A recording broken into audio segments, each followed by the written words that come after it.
Ce jour-là, Hue Hui a commencé à travailler de bon matin.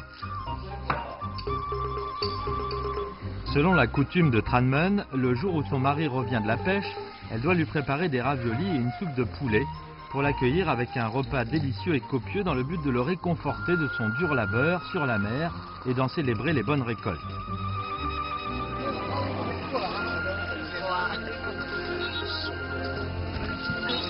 L'élevage et la pêche en mer demeurent le mode de vie suivi par les habitants de Tranmen depuis des générations. Pendant des milliers d'années, les pêcheurs ont conduit les bateaux de pêche pour travailler dur sur la mer Bleue. Pour eux, cette mer est à la fois un lieu leur offrant les ressources vitales et la maison à préserver pour les générations futures. 从潭门渔港出发，前往中国南海的各个岛礁，最远的地方也只需要1周左右的时间。千百年来，勤劳勇敢的潭门渔民祖祖辈辈都在耕耘着南海，也收获着生活的希望。 Le bourg se situe dans la ville de Tionghai, à Hainan. Il s'agit d'un petit bourg construit au bord de la mer et qui s'est développé grâce à elle. Aujourd'hui, encore plus de 30 000 habitants de Tranmen ont conservé un mode de vie combinant agriculture traditionnelle et pêche. Durant les jours où ils ne pêchent pas en mer, les hommes vont réparer les bateaux de pêche et travailler dans des champs, tandis que les femmes sèchent les poissons et font le ménage. Durant les années où les bateaux n'avaient pas de moteur, les pêcheurs utilisaient les voiles et les courants saisonniers et océaniques pour pêcher en mer. Tranmen est ainsi devenu le port le plus pratique pour se rendre en mer de Chine méridionale. 汉代的时候，它主要是在近海打鱼。唐代、宋代，他们的就逐渐的把船呢从近海开往远海。每年11月起了东北风，它就借着这个东北风啊，就一直 往南走，就是现在的西沙南沙。 Pendant les dynasties des Trang et des Song, l'industrie de la construction navale s'est développée rapidement. Les pêcheurs de Tranmen ont fabriqué les voiles permettant un long voyage en mer de Chine méridionale. C'était à l'époque une zone maritime que personne n'avait visitée. L'eau y était bleue et le sable blanc. Les espèces y étaient également nombreuses. En raison de nombreux récifs et îles de la mer de Chine méridionale, les habitants de Tranmen l'ont appelé Chetrang.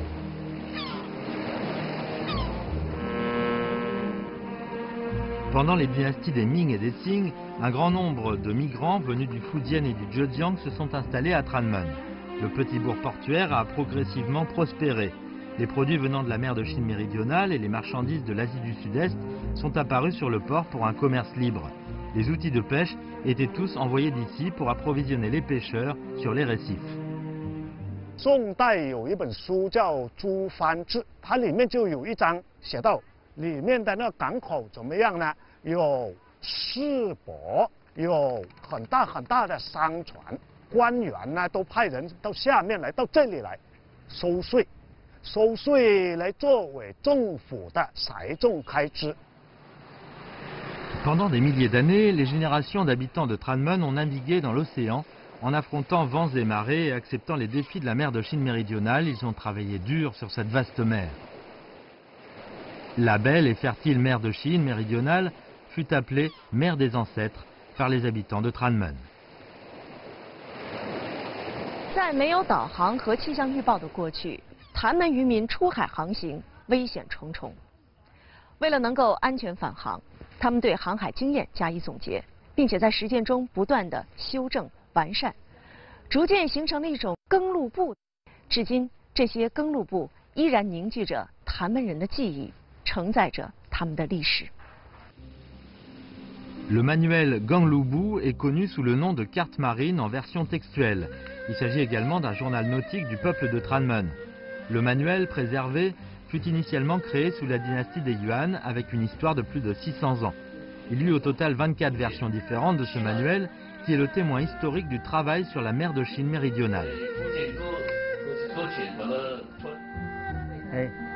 Lu Jiabing, âgé de 67 ans, est un ancien capitaine.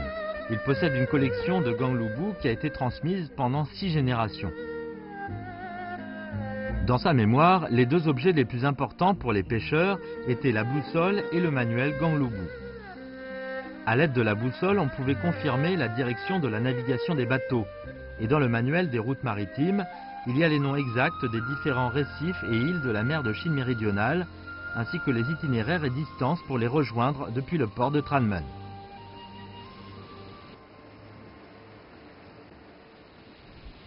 Dans le Gangloubu, plus de 100 îles et récifs insulaires de la mer de Chine méridionale et plus de 200 itinéraires de pêche ont été recensés. Avant que personne ne découvre ces récifs insulaires, le peuple de Tranmon en est devenu propriétaire grâce à leur sagesse. Chaque fois que les pêcheurs sont partis en mer, ils ont nommé les îles inconnues. L'île de Yongxing de nos jours était nommée Maoju par le passé dans le livre Gangloubu. L'île de Taiping était nommée Huangshanma, alors que le récif de Jenaï était nommé Duanjie. Les noms de tous ces récifs et îles viennent du dialecte de Tranmon. Il s'agissait non seulement de repères de navigation, mais aussi d'une étiquette utilisée par les habitants de Tranmon sur les différentes zones de pêche. 这个是我们的黄山马，黄山马就是海边岛。根据什么起的这名？这个黄山马是它的形状，它长那些树木啊，好像个山马一样形状。一般都是根据形状给这个岛屿起的名字。对，每一个岛都是这样，每一个岛每一个礁都是这样，根据那个形状命名的。Sur la mer où tout est imprévisible, on peut faire face à toutes sortes de risques inconnus à tout moment. Aux yeux du peuple de Tranmon, le livre Gangloubu est un guide de navigation écrit par les ancêtres avec beaucoup d'efforts. L'apparition de chaque mot sur le manuel provient de grandes difficultés. Certaines expériences ont été obtenues au prix de la vie. 就其实它这个看着是一排排字，其实背后挺不容易的。我们的老祖先是开船的时候用那个经过大风大浪在大海里搏斗，跟陆部是这样总结出来的。 À l'aide du Gangloubu, les pêcheurs de Tranmon ont pu atteindre une zone de mer à des milliers de kilomètres pour cultiver et récolter. En outre, grâce à ce manuel, ils pouvaient revenir en toute sécurité après avoir rencontré les tempêtes et les vagues l'une après l'autre. Dans les années 1940, Lu Yefa, père de Lu Jiabing, est allé pêcher sur la zone de mer de Chine méridionale avec l'équipe des bateaux. Un soir, lorsque l'équipe était dans la zone des îles Paracel, un vent fort a commencé à souffler sur la mer.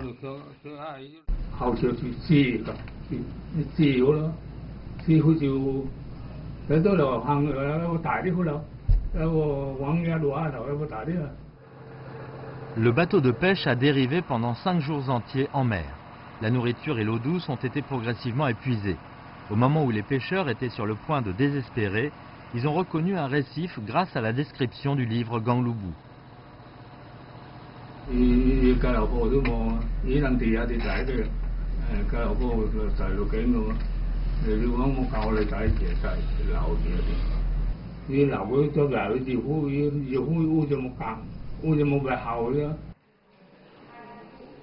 fois le bateau de pêche réparé, l'équipage est retourné en toute sécurité, conformément à la route indiquée par le Gangloubu. De retour à la maison, Lu Jiabing s'est souvenu que son père a non seulement ajouté cet itinéraire de secours à leur propre version du manuel, de plus, son père lui a demandé de le réciter à plusieurs reprises. Avant de devenir capitaine, il avait déjà appris tout le contenu du livre Gangloubu par cœur, sans manquer aucune information. Avec cette expérience maritime de ses ancêtres, Lu n'a jamais perdu son chemin sur la mer de Chine méridionale pendant plus de 40 ans. Le livre l'a gardé en sécurité toute sa vie. Au cours des dernières années, alors que le manuel Gangloubu est devenu un patrimoine culturel immatériel national, Lu Jiabing en est également devenu l'héritier représentatif. Avec de nombreux pêcheurs, il a recueilli des fonds pour construire un musée sur le manuel Gangloubu afin de commémorer l'esprit de lutte en mer de leurs ancêtres.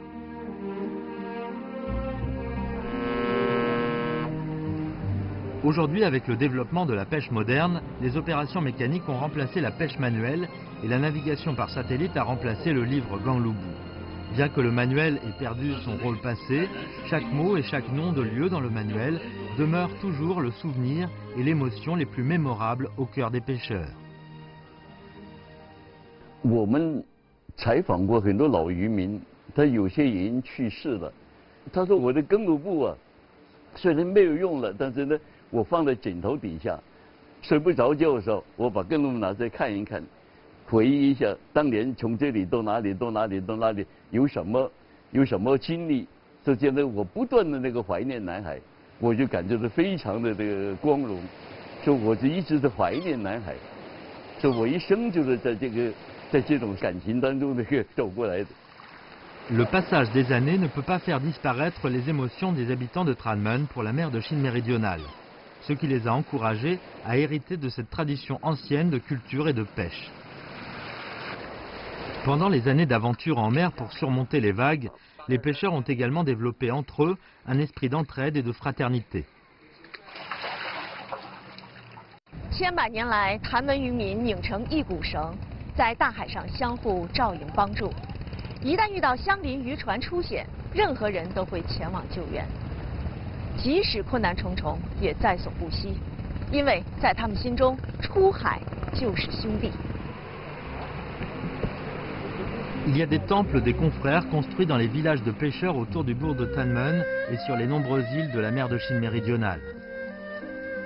Selon les coutumes locales, les pêcheurs devaient offrir des sacrifices aux 108 confrères avant d'aller pêcher ou après avoir embarqué sur l'île dans le but de prier pour leur sécurité.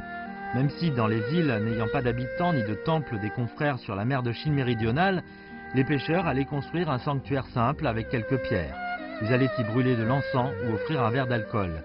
Il s'agit d'un espoir pour le retour de la pêche en toute sécurité et c'est une tradition suivie par les pêcheurs depuis des générations. Selon la légende, dans les temps anciens, il y avait des pirates sur la mer de Chine méridionale qui attaquaient souvent les bateaux de pêche. À l'époque, 108 habitants du bourg de Tranmön se sont réunis en confrérie. Ils ont fait la promesse commune de partager le même sort et sont partis à la pêche ensemble dans une équipe de bateaux. Une fois, ils étaient en train de pêcher en mer. Certains bateaux de pirates se sont rapidement approchés d'eux. Au moment critique, les pêcheurs ont lié tous les bateaux ensemble et ont concentré leurs efforts pour repousser les forces pirates. Depuis lors, les gens ont suivi la pratique des 108 confrères en partant ensemble en mer pour résister aux risques de la mer. 后来有一年呢，他108兄弟啊遇到了黑风暴，天黑浪大，风也比较急，所以后来这10艘船呢，这108兄弟呢就全部被打翻在海里面了。 Après être tombés à l'eau, les pêcheurs se sont entraidés pour confronter le danger mortel. Cependant, la tempête était de plus en plus violente. Les 108 confrères sont tous décédés, ayant été enterrés ensemble dans la mer que leurs ancêtres avaient cultivée depuis des générations.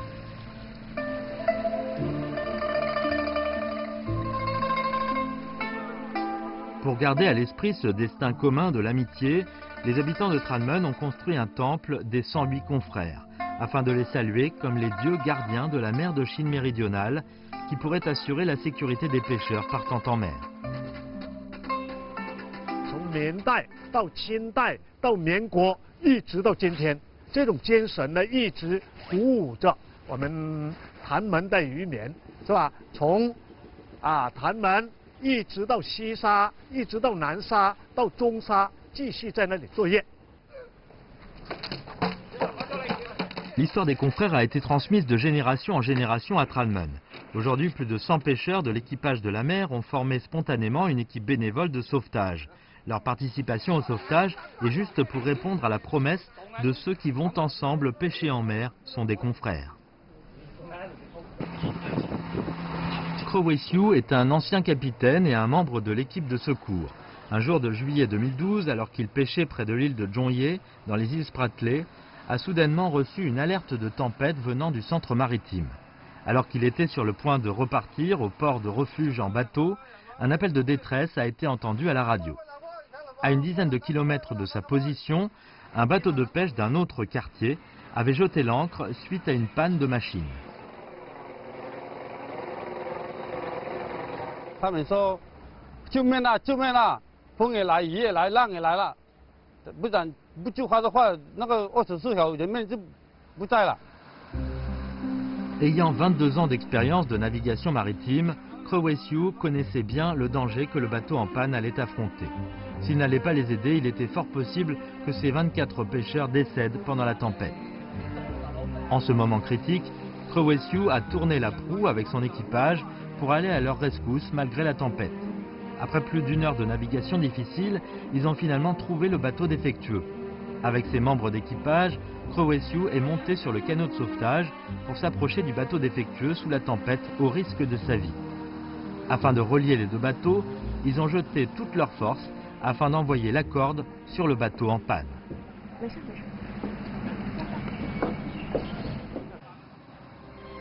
Une corde a ainsi étroitement relié les deux bateaux, tout en reliant la vie des 24 pêcheurs confrères à l'espoir. Dans la tempête, le voyage de plus de 10 000 marins des deux bateaux pour atteindre le port de refuge a pris 8 heures. À l'arrivée, tout l'équipage était épuisé et s'allongea sur le pont du bateau.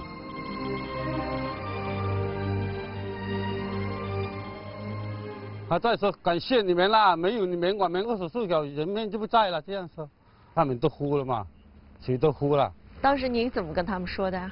我说没事，我们反正都是一家人，渔民就是一家人，也要互相帮助、互相帮忙。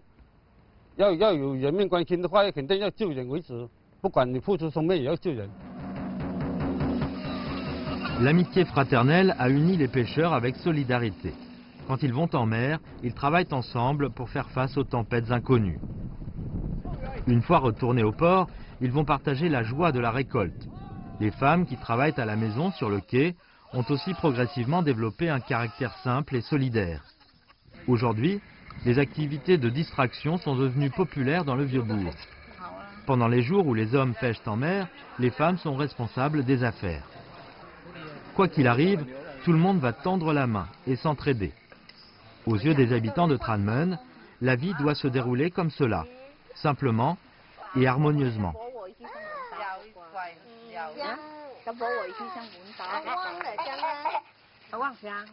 在谭门，几乎家家都有船，户户都是渔民。对他们来说，始终有2个家，一个家在镇上，一个家在南海。为了守护好自己的家园，他们在广袤的南海上留下了勤劳的足迹，也播撒下生活的希望。 Cela prend en général plus de 6 mois pour les pêcheurs de Tranmön pour partir pêcher en mer de Chine méridionale. Ils ont construit leur maison sur les récifs et les îles de la mer de Chine méridionale. Dans la journée, ils pêchent en mer et le soir, ils se réunissent ensemble pour passer des moments joyeux. L'année suivante, jusqu'à ce que les fruits de la mer aient été séchés, les pêcheurs retournent à Tranmön avec de bonnes récoltes. Le travail acharné est échangé en fortune. Après un repos, ils vont commencer à préparer leur prochain voyage.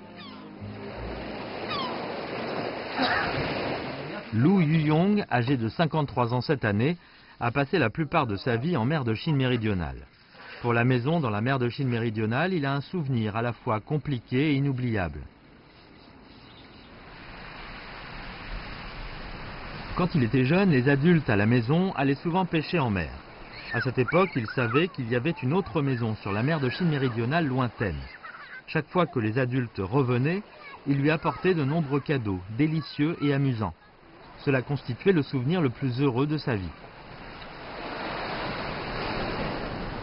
那老人说：“哎，嘻哈最美的，沙滩是白的，那么好像就鱼啊，蓝就是那个红鱼啊，什么都有。那阳光充足，到处那海鸥鸟啊，那霞光啊，可以看到这边日出，那边霞光，哎，很美的，那感觉了，就有个梦想，你肯定要去。” Les scènes que les adultes ont décrites à Lu Yuyong ont rendu ce dernier très curieux de la maison sur la mer de Chine méridionale.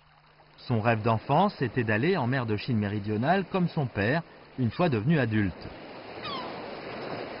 Cependant, un jour de 1948, le jeune Lu Yuyong subit un coup dur. Son grand-père est décédé dans un naufrage. Pour la première fois, cela a fait craindre à Lu Yuyong, encore enfant, la mer de Chine méridionale éloignée. Et seulement 4 ans plus tard, l'oncle de Lu Yuyong fut forcé de rester sur une île inhabitée en raison d'une panne de son bateau lors d'une pêche en mer.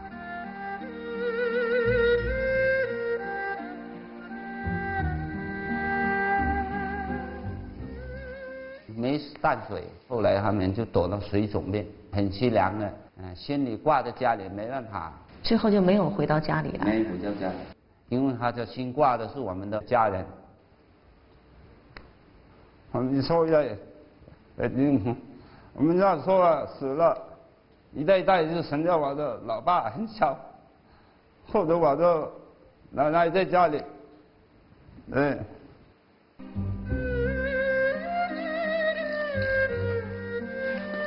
Face à la mort des membres de sa famille, Lou Yuyong ne comprenait pas pourquoi, alors que la mer était aussi dangereuse. Ils y allaient tous les uns après les autres. La maison sur la mer de Chine méridionale était-elle vraiment si importante pour eux? Pendant longtemps, il n'a pas voulu aller au bord de la mer pour s'amuser. Le rêve qu'il avait lorsqu'il était enfant a progressivement disparu de son cœur. Jusqu'au jour où la grand-mère de Lou Yuyong vint le trouver et lui dit quelque chose dont il s'est souvenu toute sa vie. 我的奶奶说，因为我们的祖先是他们在世界上最早发现是南海，好像是我们的良田一样的，一定要去，不去你不算好汉。我们还没人这样说，你长大的概念啊，都要去西沙锻炼我们的南海。 锻炼下我们的骨骼是不是真正的男子汉？让这样锻炼出来的。必须要去一趟南海。对，一定要去跟海一下，回来你就知道怎么做人。Les paroles de sa grand-mère ont dénoué l'esprit du jeune Lou Yuyong, qui a alors commencé à pêcher et à vivre sur la mer de Chine méridionale en suivant les pas de ses ancêtres. Lorsqu'il vivait sur le récif de la mer de Chine méridionale, il aimait bien s'asseoir au bord de la mer en regardant les rayons du soleil couchant et pensant à ses parents lointains. La maison sur l'île est pleine de chaleur. Pour lui, ses proches ne l'ont jamais quitté. Il demeure à ses côtés pour l'accompagner. À ce moment-là, il a finalement compris pourquoi les ancêtres sont tous venus ici. 好像是我们的家，因为我们的亲人呢都埋葬在上面。 他们死是不离开，我们生的人也不能离开，因为这是我们的家园，就好像是良田一样的。这个我们种的稻谷，我们一定要收，对不对？每一代一代一代这样传下来。Aujourd'hui, Lou Yuyong est âgé. Il ne part plus pêcher en mer. Il a transmis toutes ses connaissances sur la mer à son fils. Chaque fois que son fils se rend en mer, il va l'accompagner au quai pour le voir partir. Il est convaincu que tant que la maison sur la mer de Chine méridionale est là, ses descendants continueront de devenir d'excellents pêcheurs.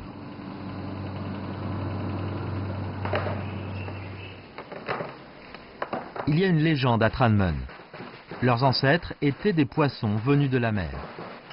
Quand ils quittent le monde, ils retournent à la mer, à l'endroit auquel ils appartenaient à l'origine. Cette mer, dans laquelle toutes leurs émotions ont été déversées, est le foyer de leurs âmes et le port de leur vie. 渔民呢，他们自己有一种传说，是我们从海里来，回到海里去，所以我们很自然的走了，因为他们说，这个南海啊是我们的池塘，南海啊是我们的祖先住的地方，南海也是我们这个生息的一个基地，是我们永远离不开南海。 Aujourd'hui, avec le développement du tourisme, le bourg portuaire de Tran Mun attire de plus en plus de gens. Sur la rue la plus animée de Tran Mun, les mérous, les murènes, les poissons et crevettes venant de la mer de Chine méridionale sont les favoris des touristes. Dans les restaurants de fruits de mer du bourg se réunissent les gens venus des 4 coins du monde. Les gens de Tran Mun adoptent le mode de vie moderne, tout en essayant de préserver les coutumes traditionnelles. Dans la maison de thé, les pêcheurs boivent du thé et bavardent tous les jours. Le gâteau triangulaire fait à base de noix de coco, de farine, de sucre et de feuilles de bananier demeure encore l'un des encas préférés des locaux. Le savoir-faire traditionnel en matière de lampes à calmar a été transmis de génération en génération par les anciens artistes. Pour les habitants de Tran Mun, la lampe à calmar symbolise le bonheur et la sécurité. Au son des tambours, les rêves de la nouvelle génération de pêcheurs à Tran Mun, construisant de grands navires, brisant les vagues et attrapant de gros poissons, va encore plus loin.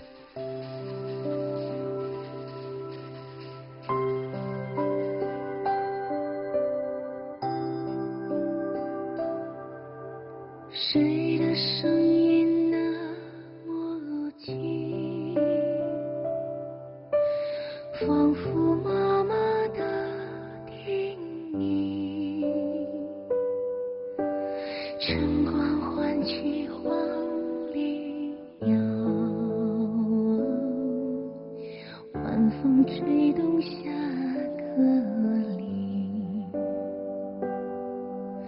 谁的声音那么大，千里外也听得清。溪水唱起摇篮曲，满池荷花侧耳听。